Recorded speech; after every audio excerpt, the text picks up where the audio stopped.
Salve, salve família, aqui quem fala é o Lutz do canal Cortes Podcast e no meu primeiro mês monetizado eu já fiz $3.000 só seguindo o que esse cara fala no curso dele. Então se você quer ganhar dinheiro com internet e YouTube sem nem precisar aparecer, confere o primeiro link na descrição. Eu cheguei, muito menina, muito jovem, cheia de entusiasmo e foi quando eu entendi que não seria um caminho fácil. Pelos preconceitos, eu escutei muita coisa. Então vamos falar disso, porque assim... Já no criminal, já... Olha... Foi uma boa escola, não foi? Exatamente. E no futebol, a gente sabe... E às vezes, eu vou te falar uma visão minha, uma particularidade, quando eu assisto um programa onde a maioria é homens e você tem até um perfil de homens, inclusive, que trabalham no esporte. É homem. E tem um perfil de... Além de ser homem, existe um perfil de homem que trabalha também na maioria dos programas de esporte. E às vezes você vê uma mulher ali, e às vezes você sente até um clima, assim, sabe? Até um pouco pesado, parece que ela não tá... À vontade ainda, né? Isso, exatamente. Pelo comportamento, pelos olhares, pelo não sei o quê. Como é que é isso tudo, assim? Pô, você deve ter visto e sentido na pele tudo isso, Eu né? lembro um episódio quando a Fernanda Gentil estava apresentando o Globo Esporte e eu tinha as oportunidades de apresentar o Globo Esporte Cuiabá. Ela apresentava, né, o Brasil, e aí eu apresentava o Cuiabá e eu lembro que quando ela assumiu, né, a sexualidade dela, ligavam para mim para falar, estão falando aqui que você, né, é lésbica. E aí, assim, nunca liguei. Falei, você quer pensar? Pensa, porque também não teria problema nenhum. Mas isso Se fosse, falaria numa tranquilidade. Mas isso é um baita preconceito, Mas né? De que a mulher no esporte... E assim, eu tenho um jeito, assim, muito feminino. Uhum. Eu gosto mesmo, eu gosto de me arrumar, eu gosto... tenho uma tranquilidade de agir, assim, nesse meio. Só que, por exemplo... Para eu ir arrumada num estádio de futebol, eu escutava muita coisa.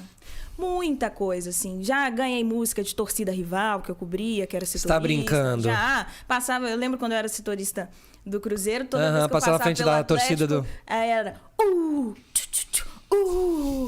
Aí, e falava assim, vem pra cá, loucura, vem! Só que aí, como eu olhava e ficava assim...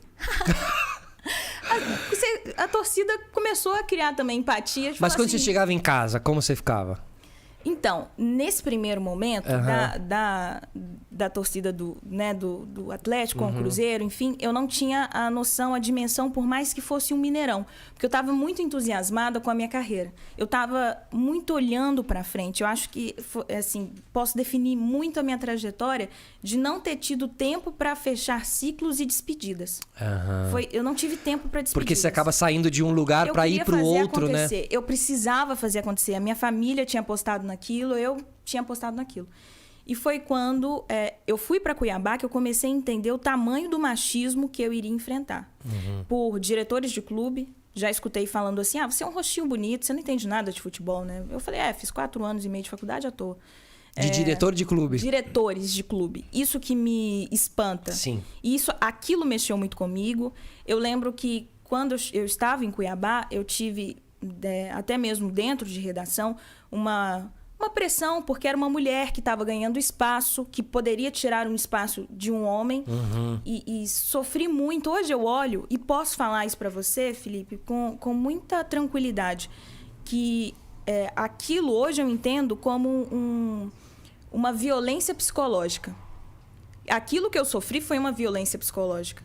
Porque você apontar para um profissional e falar assim, você é um lixo, você é ruim, seu ao vivo é péssimo... Isso hoje eu saberia responder. Naquela época eu não sabia. E eu passei por aquilo calada, sofri aquilo calada. Quanto mais eu me arrumava, mais eu sofria um assédio moral ali, de psicológico mesmo. E até de chegar num ponto, até mesmo da torcida. Quando a gente fala sobre torcida, eu lembro de um episódio em que, por causa de tudo que eu estava passando, eu ganhei alguns quilos. Coisa normal, mulher tem isso de efeito sanfona. Sim. E até mesmo quando o emocional pesa. Totalmente. Quando eu passei por isso, a torcida ficava assim, a afiliada tá pagando bem, hein? Tá pagando bem porque tá comendo. E aí eu escutava tudo, assim, o meu peso, eu tinha uma cobrança dentro da redação sobre emagrecer. Ah, tinha. O que eu não concordava. Porque Mas declarado isso, verbalizado? Isso, verbalizado. Por isso que eu falo que hoje eu entendo mais sobre o que aconteceu comigo. Mas eu achava normal e canalizei. Mas você acha mim. você acha que falavam isso pro apresentador também? O apresentador falava Tipo assim, cobrava-se o peso do homem. Estavam começando a cobrar o do homem, porque tinha virado legal ser fitness. Tá. Só que, pra mim, que eu não tava nem querendo que chegasse a mim, chegava de uma forma muito mais rápida. Lógico. E muito mais evidente. E aí, eu não entendi o que fazer com tudo isso, canalizei e tive... Isso eu nunca falei em lugar nenhum, mas hoje eu acho que eu tô pronta para poder falar.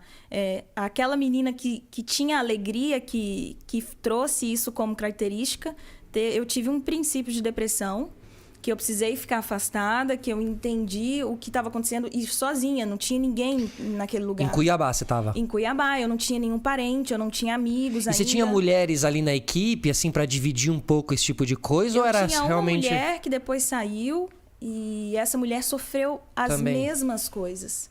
Foi quando eu entendi que tinha um erro ali no processo e que eu precisava me afirmar. Mas o que eu fiz primeiro? Eu fiz... Eu coloquei pra mim que eu precisaria ficar bem.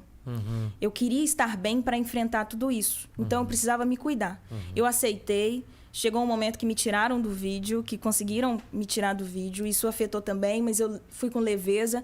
Até que eu lembro que a psicóloga falava assim, 4 coisas. Fazer atividade física, tomar sol, ver verde e ser egoísta. Eu falei, onde que eu vou encontrar tudo isso? Aí que eu comecei. Futevôlei. Eu fui jogar futevôlei na cidade mais quente do Brasil. Nossa. E só com homem, era um esporte que eu poderia jogar com homens, porque as mulheres não estavam praticando na época que eu comecei há 3 anos. Você não tem tanto impacto físico, né? Você Não tem basicamente contato. não tem, né? Você joga em dupla Isso. e cada um faz o seu papel Perfeito. ali em 3 toques. Perfeito. E aí eu tirei umas férias, falei, vou focar tudo no futevôlei. Deu tão certo que, né, recebi alta, não precisei tomar mais remédio nem nada. Então, assim, até para quem estiver assistindo e tiver qualquer problema emocional, eu sei que às vezes a gente olha a pessoa que está sorrindo, que está feliz, e quantos comediantes, quantos artistas que sofrem com uma depressão que a gente não vê por trás.